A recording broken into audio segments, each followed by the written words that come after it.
Hello everyone, welcome to the session.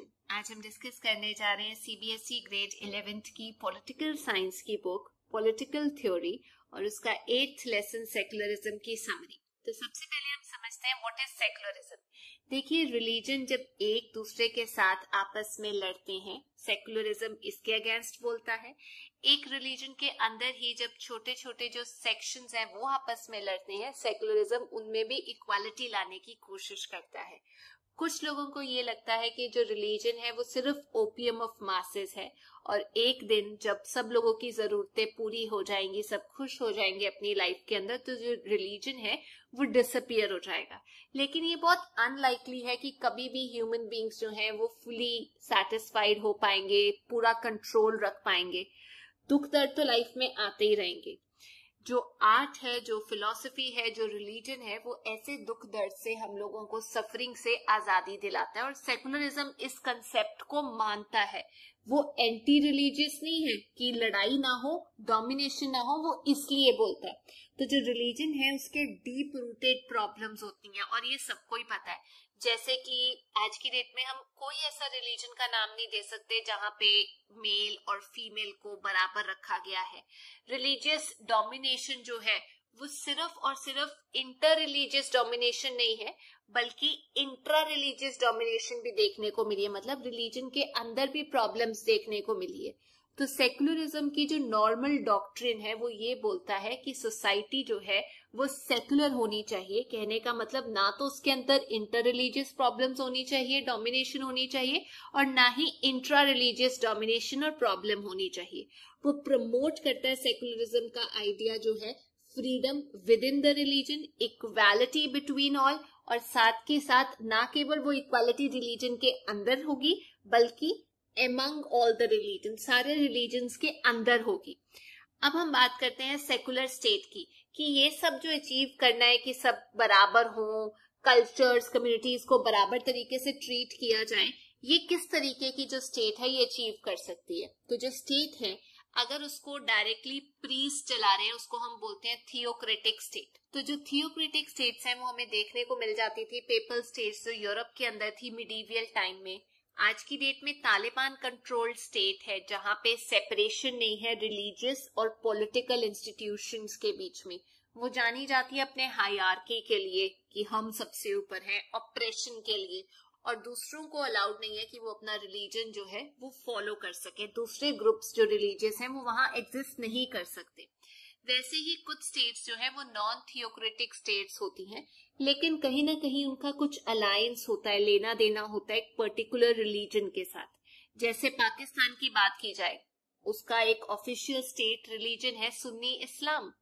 तो ऐसे बहुत सारे स्टेट्स हैं जहां पर बहुत कम स्कोप होता है रिलीजियस इक्वालिटी का कि दूसरे रिलीजन्स को भी उतनी रिस्पेक्ट दी जाएगी। तो टू बी ट्रूली सेकुलर हम ये कह सकते हैं, एक तो थियोक्रेटिक नहीं होना चाहिए और दूसरी बात आपकी कोई अलायंस एसोसिएशन नहीं होनी चाहिए रिलीजन के साथ जो आपको बायस करे। तो जो सेकुलर स्टेट है उसको गाइड करने वाले प्रिंसिपल्स या उसके जो गोल्स हैं वो भी नॉन रिलीजियस सोर्सेज से डिराइव होने चाहिए, रिलीजियस सोर्सेज से नहीं। अब हमने सबसे बेस्ट ऑल्टरनेटिव ये निकाला है कि जो स्टेट है, जो कंट्री है, वो अपने आप को ऑर्गेनाइज्ड रिलीजन से दूर रखेगी, अपने खुद के वैल्यूज को रिस्पेक्ट करेगी, और जो नेचर है ये सेपरेशन की, ये अलग अलग फॉर्म्स में हो सकती है depending on some specific values की क्या वो प्रमोट करना चाहते हैं।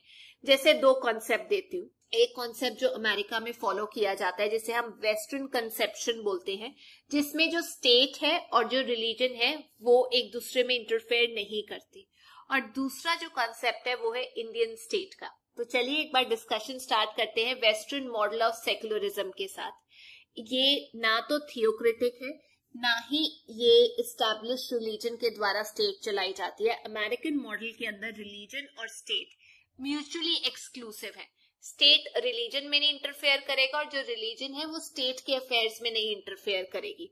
पर प्रॉब्लम ये आ जाती है कि जो स्टेट है, क्योंकि वो रिलीजन में इंटरफेयर नहीं कर सकती, रिलीजियस इंस्टीट्यूट नहीं चला सकती, फाइनेंशियल सपोर्ट नहीं दे सकती माइनॉरिटी को, तो मतलब जो मेजर रिलीजन चल रहा है वही चलता रहेगा। कोई पॉलिसी नहीं होगी स्टेट की कि वो एक्सक्लूसिव जो माइनॉरिटी में लोग हैं उनको ट्रीट कर पाए। तो इस हिसाब से जो स्टेट है वो एक प्राइवेट मैटर बन जाएगा, क्योंकि उसके ऊपर स्टेट इंटरवीन नहीं कर सकती, लॉ बनाए नहीं जा सकते। तो अगर कोई रिलीजन ये बोल रहा है कि यहाँ पर फीमेल की एंट्री अलाउड नहीं है या हमारे गद्दारों को मार दिया जाए, तो स्टेट कुछ नहीं कर सकती। अब डिस्कस करते हैं Indian model of secularism. India का मॉडल जो है सेक्युलरिज्म का, बोला जाता है वेस्ट से कॉपी किया गया, बट ऐसा बिल्कुल भी नहीं है। जो वेस्ट का कॉन्सेप्ट है, आप ये बोलोगे कि वहां पे क्योंकि रिलीजियस डोमिनेशन इतनी हो गई थी कि वो वहां से निकलना चाहते थे, तो उन्होंने बोला सेक्युलर कॉन्सेप्ट ले आओ। तो मतलब ये कि आप चर्च से निकलना चाहते थे और एक सेक्युलरिज्म का कॉन्सेप्ट लेकर आए? नहीं, इंडिया का जो सेक्युलरिज्म का कॉन्सेप्ट है वो ना केवल चर्च स्टेट को सेपरेट रखने में बिलीव करता है, रिलीजन स्टेट को सेपरेट रखने में बिलीव करता है, बल्कि वो ये भी चाहता है कि रिलीजन के अंदर इक्वालिटी आए, इंटर रिलीजियस और इंट्रा रिलीजियस। हमारा जो सेक्युलरिज्म का कॉन्सेप्ट है वो रिलीजियस फ्रीडम को रोकता नहीं है, बल्कि माइनॉरिटी की जो रिलीजियस फ्रीडम है उसको सपोर्ट करता है। एक सेकुलर स्टेट जो है वो कंसर्न होनी चाहिए इंट्रा रिलीजियस डोमिनेशन अगर होती है तब। तो इंडिया का जो सेकुलर कॉन्सेप्ट है वो स्पेस देता है कि हम जो स्टेट के लोग हैं वो रिफॉर्म्स में पार्टिसिपेट कर सकते हैं। जैसे किसी रिलीजन ने अगर बोल दिया कि अनटचेबिलिटी प्रैक्टिस होगी, पर हमारे कॉन्स्टिट्यूशन में तो अनटचेबिलिटी बैन की गई है, तो इसके तहत जो स्टेट है वो पार्टिसिपेट कर सकती है, रोक सकती है। इंडिया का जो सेक्युलरिज्म का कॉन्सेप्ट है वो बोलता है कि स्टेट इंटरवीन कर सकती है हर रिलीजन के अंदर, पर इंडिया का जो कॉन्स्टिट्यूशन है साथ में वो ग्रांट भी करता है रिलीजियस माइनॉरिटीज को फ्रीडम कि वो एस्टैब्लिश कर सकते हैं, मेंटेन कर सकते हैं अपने खुद के एजुकेशनल इंस्टीट्यूट्स, और उसके लिए वो हेल्प रिसीव कर सकते हैं स्टेट से। पर क्योंकि हमारा मॉडल इतना अलग है तो इसको लेके बहुत सारे क्रिटिसिज्म है। तो चलिए डिस्कस करते हैं कौन कौन से क्रिटिसिज्म है इंडियन सेक्युलरिज्म को लेके। सबसे पहला ये है कि आप एंटी रिलीजियस हो। अब ये बोला जाता है कि रिलीजन जो भी करे वो ठीक है, लेकिन हम तो ये क्वेश्चन कर रहे हैं कि अरे रिलीजन अगर गलत कर रहा है, हेट्रेड स्प्रेड कर रहा है, हम उसको रोक रहे हैं। इसका मतलब ये नहीं है कि हम एंटी रिलीजियस है, हम किसी सेक्शन को डोमिनेट नहीं करने दे सकते किसी के ऊपर। तो ये नहीं साबित करता कि हमारा कॉन्सेप्ट एंटी रिलीजियस है। दूसरा ये बोला जाता है कि वेस्टर्न इम्पोर्ट है, कि इंडिया का जो सेक्युलरिज्म का कॉन्सेप्ट है वो वहां से वेस्ट से कॉपी किया गया, लेकिन वहां पर क्रिश्चियनिटी है, इंडिया पे वो सूट नहीं करेगी।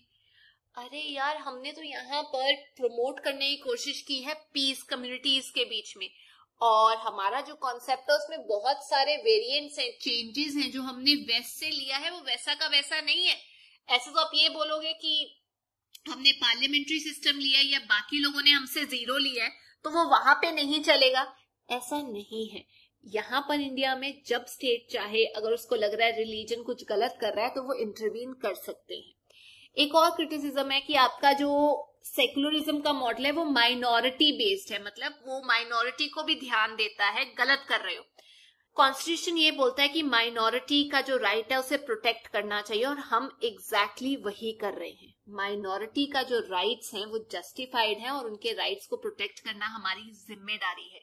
इट्स लाइक एक फ्री मूवी लगी हुई है कहीं पे, पर जो हैंडीकैप लोग हैं वो फर्स्ट फ्लोर तक जा ही नहीं सकते, तो उनको वहां तक लेके जाना तो हमारी जिम्मेदारी बनती है ना, क्योंकि बाकी सब तो एक्सेस कर सकते हैं, जो नहीं कर सकते उनको वहां पहुंचाना ये हमारी खासियत है। एक और हमारे ऊपर एलिगेशन लगता है कि आप बहुत इंटरवेंशनिस्ट हो, मतलब आप बहुत ज्यादा फ्रीडम नहीं दे रहे, आप इंटरफेयर कर रहे हो लोगों के रिलीजियस सेंटिमेंट्स के अंदर। ऐसा नहीं है। इंडिया के अंदर जो सेक्युलरिज्म है वो परमिट करता है state sponsored religious reform. India में अलग अलग पर्सनल लॉज हैं जो उनकी फ्रीडम को दर्शाते हैं कि हर रिलीजन जो है मैरिज, इनहेरिटेंस, पर्सनल लॉज अपने बना सकता है एडॉप्शन के ऊपर। लेकिन ये लॉज तब तक चलेंगे जब तक सोसाइटी को हार्म नहीं हो रहा, जो मेल और फीमेल है उनमें इनइक्वालिटी नहीं पैदा हो रही, माइनॉरिटी को इग्नोर नहीं किया जा रहा, तब तक स्टेट कुछ नहीं बोलेगा। अगर स्टेट को लग रहा है कि ऐसा कुछ हो रहा है तो डेफिनेटली स्टेट जो है वो इंटरवीन करेगा। फिर बोला जाता है वोट बैंक पॉलिटिक्स है, मतलब रिलीजन को यूज किया जाता है वोट्स खरीदने के लिए। डेमोक्रेटिक पॉलिटिशियंस जो हैं वो वोट्स का इस्तेमाल करते हैं रिलीजन के बेसिस पे। तो ठीक है ना, इसमें क्या गलत हो रहा है? अगर वोट बैंक पॉलिटिक्स हो रही है तो इनजस्टिस नहीं होना चाहिए, पर लोगों का भला तो होना चाहिए जो प्रॉब्लम में है। ये नहीं होना चाहिए कि किसी का फायदा करने के लिए किसी और को नुकसान पहुंचाया जा रहा है या डोमिनेट किया जा रहा है, पर एज लॉन्ग एज लोगों का भला किया जा रहा है तो व्हाई नॉट। फिर बोला जाता है कि चलो ये क्रिटिसिज्म थे, अब ये जो सेकुलरिज्म इंडिया का है ये एक इम्पॉसिबल प्रोजेक्ट है। मतलब अभी तक तो ठीक है, लेकिन जैसे जैसे रिलीजन की प्रॉब्लम्स डीप रूटेड होती जाएंगी, ये इक्वालिटी जो सेकुलरिज्म प्रमोट कर रहा है ये एग्जिस्ट नहीं कर पाएगी। पर इंडिया ने बोला है कि कोई बात नहीं, यूरोप को देख लो, इतनी डाइवर्सिटी आ गई है वहां पे कि अब सब लोग इंडिया के कॉन्सेप्ट ऑफ सेकुलरिज्म को देखना चाहते हैं कि क्या ये पॉसिबल है, कि ये सक्सेसफुल हो पाएगा। अगर आगे चल पाए तो वर्ल्ड क्या पता हमारे कॉन्सेप्ट को कॉपी कर ले, क्योंकि कहीं ना कहीं वहां की जो डाइवर्सिटी है वो रिजेंबल कर रही है इंडिया के कल्चर और डाइवर्सिटी से, ग्लोबलाइजेशन की वजह से जो हो रही है। तो इंडिया आई थिंक खड़ा उतरेगा परफेक्ट तरीके से अपने सेकुलरिज्म के कॉन्सेप्ट को लेके और सबको हैरान कर देगा। तो ये थी आज की क्लास। आई होप आप लोगों को ये समरी समझ में आ गई है। अगर आपको वीडियो अच्छी लगी तो please make sure you like, share and subscribe. See you soon, till then take care, bye bye.